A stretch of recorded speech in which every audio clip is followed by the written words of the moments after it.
Good morning everyone. Welcome to affairs across globe. मैं हूं doctor Shivam Mishra और आपके लिए लेकर के आया हूं कि सेमीकंडक्टर की दौड़ में भारत क्यों पिछड़ गया। जी हाँ, बिल्कुल सही सुना आपने। पिछले एक हफ्ते की न्यूज़ में अगर हम देखें तो पिछले 4-5 दिनों में ये उलटफेर देखने को मिला है ग्लोबल शेयर मार्केट में कि ताइवान और दक्षिण कोरिया जैसे देशों ने भारत को ग्लोबल शेयर मार्केट में 7वें स्थान पर ढकेल दिया है। ताइवान आ गया है 5वें स्थान पर और साउथ कोरिया आ गया है 6वें स्थान पर। भारत इस समय 7वीं पोजीशन पर है ग्लोबल शेयर मार्केट में और उसका जो मार्केट कैपिटलाइजेशन है वो $4.8 ट्रिलियन के आसपास गिर कर रह गया है, जो कि इनिशियली $4.92 ट्रिलियन था जब ताइवान ने भारत को पीछे किया था। जी हाँ, इसी पर हम चर्चा करेंगे। तो मैं टोटल ये डिस्कशन की सेमीकंडक्टर की दौड़ में भारत क्यों पिछड़ गया और कैसे ताइवान और साउथ कोरिया बन गए चिप सुपर पावर, उसके बारे में हम गहन विश्लेषण करेंगे। तो इसी क्रम में मैं आगे बढ़ता हूं और आप तक अपने विचार पहुंचाऊंगा। कुछ पॉइंट्स पर हम इसकी एनालिसिस करेंगे। तो मैंने पहले भी आपको बताया था इसके बारे में कि कैसे क्या हुआ था। ताइवान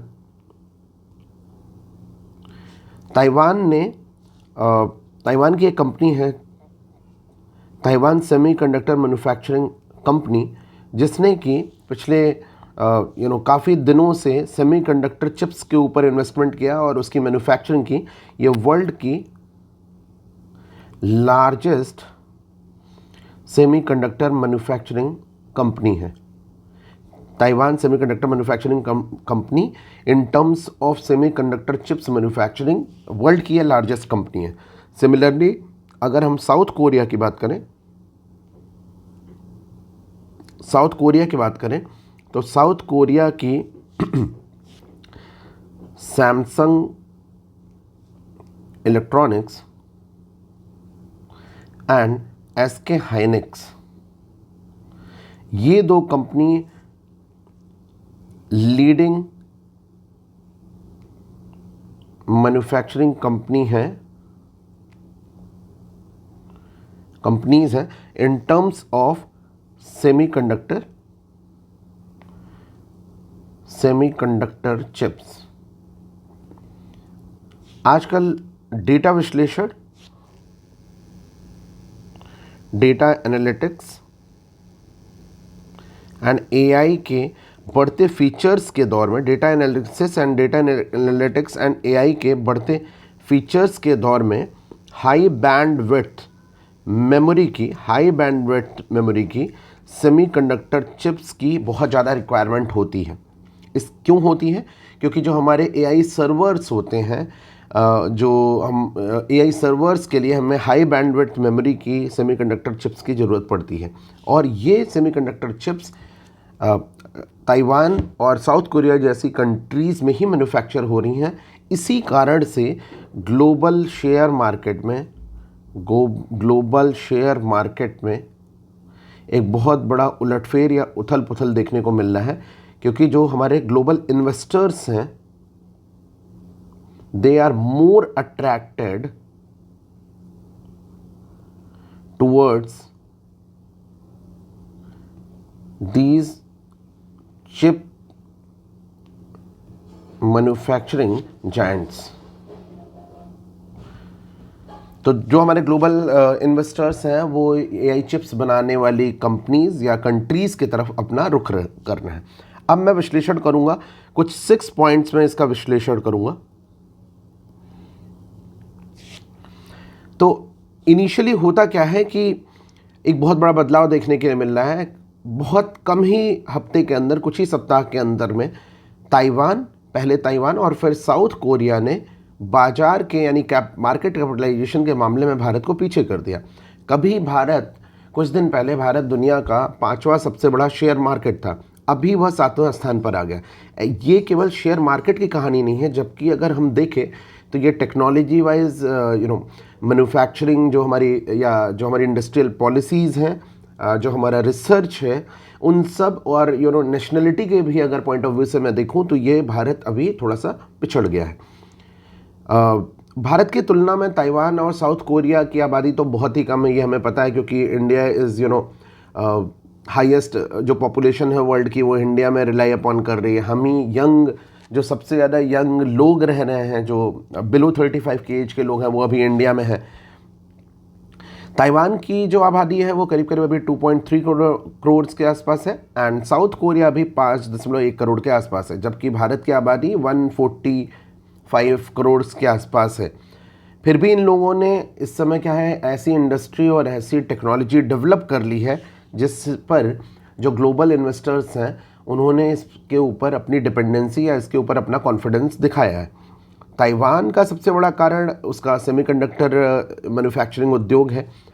पहले ही मैंने बता दिया, विशेष रूप से स्पेशली जो ताइवान सेमीकंडक्टर मैन्युफैक्चरिंग कंपनी जो TSMC है, वर्ल्ड की लार्जेस्ट जो हाई बैंडविड्थ मेमोरी की जो चिप्स है वो बना रही है।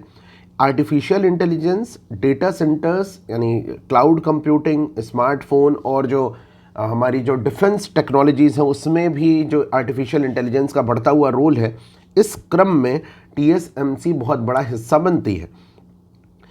AI की ही जो डेवलपिंग या AI के जो फीचर्स है उसकी वजह से TSMC के शेयर्स में बहुत ज़्यादा इंक्रीमेंट हुआ, और इस समय ताइवान के जो शेयर मार्केट है उसकी वैल्यूएशन बहुत ज़्यादा बढ़ गई। साउथ कोरिया की भी कहानी कुछ इसी तरीके से जुड़ी हुई है। सैमसंग इलेक्ट्रॉनिक्स और SK हाइनेक्स, जैसे कि मैंने पहले भी आपको बताया, ये जो कंपनियां हैं आर्टिफिशियल इंटेलिजेंस और मेमोरी चिप्स की जो ग्लोबल डिमांड है उसी की वजह से इनके शेयर्स भी बढ़े हुए हैं। AI सर्वर्स में जो यूज़ होती है हाई बैंडविड्थ मेमोरी चिप्स, मैंने पहले भी बता दिया आपको, इसकी वजह से अचानक से ये जो डिमांड है वो एक्सप्लोड करती है। इस वजह से जो साउथ कोरियन शेयर मार्केट है उसमें भी एक रैली देखने के लिए मिली है, या बहुत अभूतपूर्व तेज़ी देखने के लिए मिली है। भारत, अब सबसे बड़ी चर्चा कि why India is falling behind, या भाई भारत पीछे कैसे रह गया है। तो पिछले कुछ सालों में, यानी कि 15-20 सालों में हमने जो इन्वेस्टमेंट किया है, हमने जो लीडिंग रोल प्ले किया है, वो हमने किया है सॉफ्टवेयर्स में, IT सेक्टर में हमने इन्वेस्टमेंट किया, हमने हार्डवेयर्स में इन्वेस्टमेंट किया, बट हमने सेमीकंडक्टर चिप्स की डायरेक्शन में उतना काम नहीं किया पिछले कुछ दशकों में, यानी कि पिछले 25-30-35 सालों में। जबकि उसके उलट ये जो कंपनीज़ हैं पिछले 30-35 सालों में इन्होंने सेमीकंडक्टर चिप्स की डायरेक्शन में इन्वेस्टमेंट किया और अपना एक मैन्युफैक्चरिंग हब रेडी किया, जिसकी डिमांड आज बहुत ज़्यादा रह गई है, बहुत ज़्यादा हो रही है।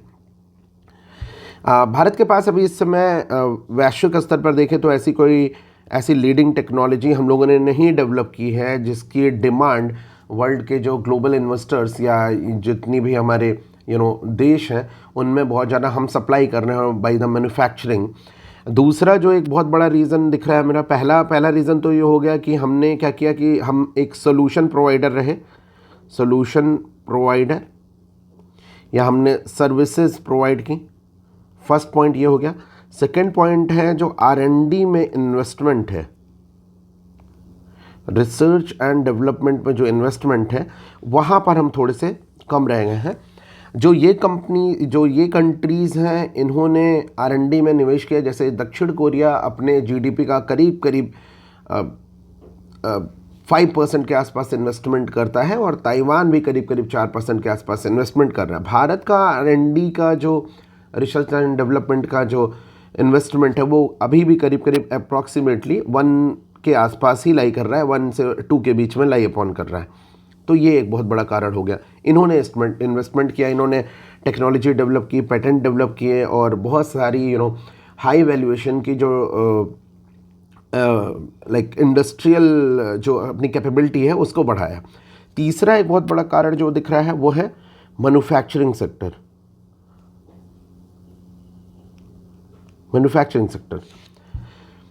तो मैन्युफैक्चरिंग इंडिया की जो अपनी जो इकोनॉमी है वो ज़्यादा रिलाई अपॉन कर रही है सर्विसेज पर, जबकि साउथ कोरिया और ताइवान ने वही जैसे मैंने बताया पिछले 2-3 दशकों में अपने टेक्नोलॉजी को उन्नत करने में, डेवलप करने में ही बहुत ज़्यादा इन्वेस्टमेंट किया, और उन्होंने electronics, automobile, display, batteries and semiconductors के डायरेक्शन में वर्ल्ड के लीडिंग एक तरीके से प्रोवाइडर बन गए या लीडिंग कंट्रीज़ बन गए उस डायरेक्शन में।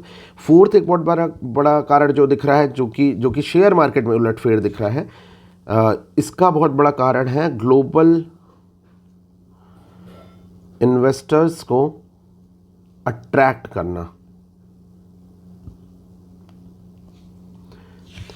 जो ग्लोबल इन्वेस्टर्स हैं उनका जो बिहेवियर है भारतीय बाजार के प्रति 2026 में स्पेशली ये विड्रॉल कर रहा है। ग्लोबल इन्वेस्टर्स ने भारतीय पूंजी बाजार से खास करके जो अमाउंट है या जो मनी है उसको विड्रॉ किया है, बहुत ज़्यादा इन्वेस्टमेंट नहीं किया है। यही कारण है उसका बहुत बड़ा कारण ये हो गया कि उन इन्वेस्टर्स ने आर्टिफिशियल इंटेलिजेंस के डायरेक्शन में इन्वेस्टमेंट किया, जो कि आने वाले क्रम में, जैसे कि कुछ दिनों पहले, यानी कि जैसे अभी औद्योगिक क्षमता या अभी के समय को देखते हुए आर्टिफिशियल इंटेलिजेंस एक बहुत बड़ा फ्यूल की तरीके से एक्ट कर रहा है। तो उस डायरेक्शन में लोगों ने इन्वेस्ट किया और यही कारण रहा कि भारतीय पूंजी बाजार से पैसों को निकाल करके उन्होंने उन कंट्रीज़ के ऊपर डाला। पांचवा जो एक कारण दिख रहा है वो ये है कि जो हमारा एजुकेशन सेक्टर का कन्वेंशनल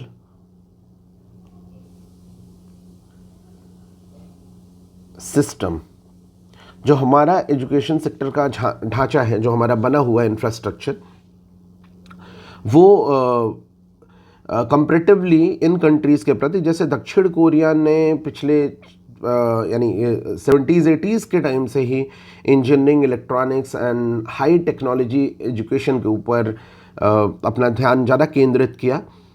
यहाँ के जो विश्वविद्यालय रहे, यानी कि जो यूनिवर्सिटीज़ रहीं, जो टेक्निकल इंस्टीट्यूट रहे और जो उनके इंडस्ट्रीज़ रहे, इनके बीच का जो गैप रहा, यानी कि जो हमें पढ़ाया जा रहा है और जिस टेक्नोलॉजी पर हम काम कर रहे हैं उनके बीच में बहुत ज़्यादा गैप नहीं रहा, उनका आपसी समन्वय रहा, आपस में उन्होंने कोप अप करके काम किया। इसी वजह से सेमीकंडक्टर मिशन और जो उनकी और योजनाएं थीं उस पर उन्होंने काम किया।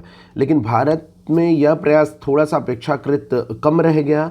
हम थोड़े से आर्टिफिशियल इंटेलिजेंस और सेमीकंडक्टर में थोड़े से नए हैं, उसका परिणाम आने में समय लगेगा।